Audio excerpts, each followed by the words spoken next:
नमस्कार दोस्तों, आप सभी का एक बार फिर से स्वागत करते हैं ई शिक्षा मित्र यूट्यूब चैनल पे। यदि आप हमारे चैनल पर पहली बार हैं तो कृपया हमारे चैनल को सब्सक्राइब कर दें और बेल आइकन को भी दबा दें ताकि वीडियो का नोटिफिकेशन आपको मिलता रहे। और ज़्यादा से ज़्यादा अपने मित्रों में शेयर करें ताकि वो भी इस चैनल के में आने वाले वीडियो का लाभ उठा सके। आज के इस वीडियो में मैं आपको फिजिक्स क्लास 10th के पहले चैप्टर के वीवीआई ऑब्जेक्टिव देने जा रहा हूँ। मेरा मत है कि किताबें पढ़ने से ज़्यादा आपको सुनने और देखने में ज़्यादा याद रहता है। तो चलिए शुरू करते हैं और इसका पार्ट 2 भी वीडियो आएगा। तो बिना देरी किए हुए चलिए शुरू करते हैं। पहला क्वेश्चन है, हवा में प्रकाश की चाल होती है। तो हवा में प्रकाश की चाल 3 गुना 10⁸ मीटर पर सेकेंड होती है। सर्च लाइट का परावर्तक सतह होता है, यानी टॉर्च का जो परावर्तक सतह होता है वो कैसा होता है? वो अवतल होता है। प्रकाश की किरणें गमन करती है। तो आपको हमेशा याद रखना कि प्रकाश की किरणें सीधी रेखा में गमन करती है। तो चलिए देखते हैं। अगला क्वेश्चन है, दाढ़ी बनाने में कौन सा दर्पण का प्रयुक्त होता है? तो जिस दर्पण में सबसे ज़्यादा बड़ा फिगर दिखता है, यानी अवतल दर्पण में बड़ा फिगर दिखता है, तो दाढ़ी बनाने में अवतल दर्पण का उपयोग किया जाता है। समतल दर्पण द्वारा बना प्रतिबिंब कैसा होता है? तो समतल दर्पण द्वारा बना प्रतिबिंब हमेशा सीधा बनता है और ये काल्पनिक होता है। जो सीधा है वो काल्पनिक होता है। तो चलिए अगला प्रश्न देखते हैं। प्रकाश तरंग उदाहरण है। तो प्रकाश जो तरंग है वो विद्युत चुम्बकीय तरंग का एक उदाहरण है।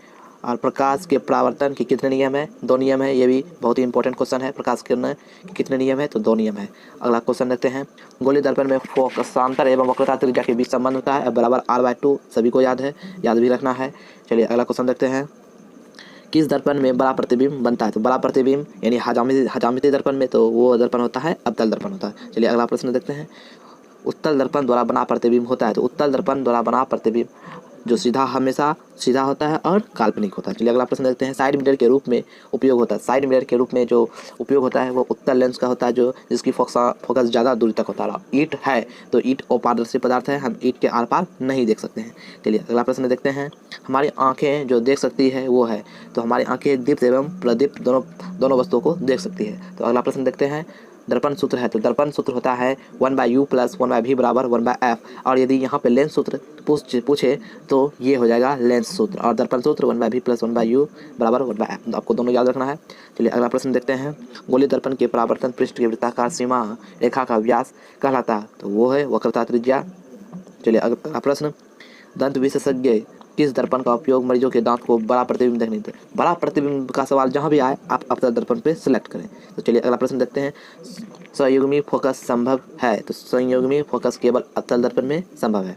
चलिए अगला प्रश्न देखते हैं। यदि किसी वस्तु को एक दर्पण के सामने निकट रखने पर प्रतिबिंब सीधा बने किंतु दूर रखने पर उल्टा प्रतिबिंब बने तो वह दर्पण होगा। तो वो होगा अवतल दर्पण। चलिए अगला प्रश्न देखते हैं। किस दर्पण के सामने आप चाहे जितनी दूरी पर खड़े हो आपका प्रतिबिंब सीधा ही बनता है? तो आप सभी जानते हैं कि समतल दर्पण होता है और उत्तल दर्पण होता है। चलिए अगला प्रश्न देखते हैं। किसी वस्तु को एक दर्पण के सम्मुख किसी भी दूरी पर रखने से उस वस्तु का प्रतिबिंब सदैव सीधा छोटा बनता है। तो वह दर्पण है उत्तल दर्पण से प्रतिबिंब सदैव बनता है ध्रुव तथा फोकस के बीच, सी नंबर। चलिए अगला प्रश्न देखते हैं। किस दर्पण में केवल आभासी प्रतिबिंब बनता है? तो समतल तथा उत्तल दर्पण में आभासी प्रतिबिंब बनता है, यानी सीधा बनता है। और जो आभासी प्रतिबिंब है वो सीधा ही बनता है और जो वास्तविक प्रतिबिंब होता है वो उल्टा बनता है।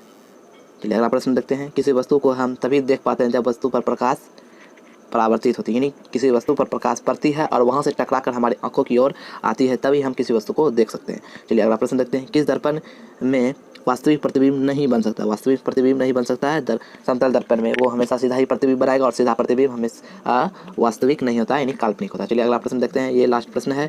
अवतल दर्पण के फोकस से चलती किरणें परावर्तन के बाद क्या होती है? तो प्रधान अक्ष के समांतर हो जाती है। तो ये था पार्ट 1 वीडियो। आप पार्ट 2 वीडियो भी आपको मिलेगा। तो जल्दी से चैनल को सब्सक्राइब कर दें और वीडियो को ज़्यादा से ज़्यादा शेयर करें। और एक सूचना, मैं इंटर के लिए भी महत्वपूर्ण टॉपिक्स पे बात करेंगे। यदि आपका कोई मित्र, आपका कोई बड़े भाई इंटर के हैं तो उनको भी यह चैनल को सब्सक्राइब करने के लिए आप कहें।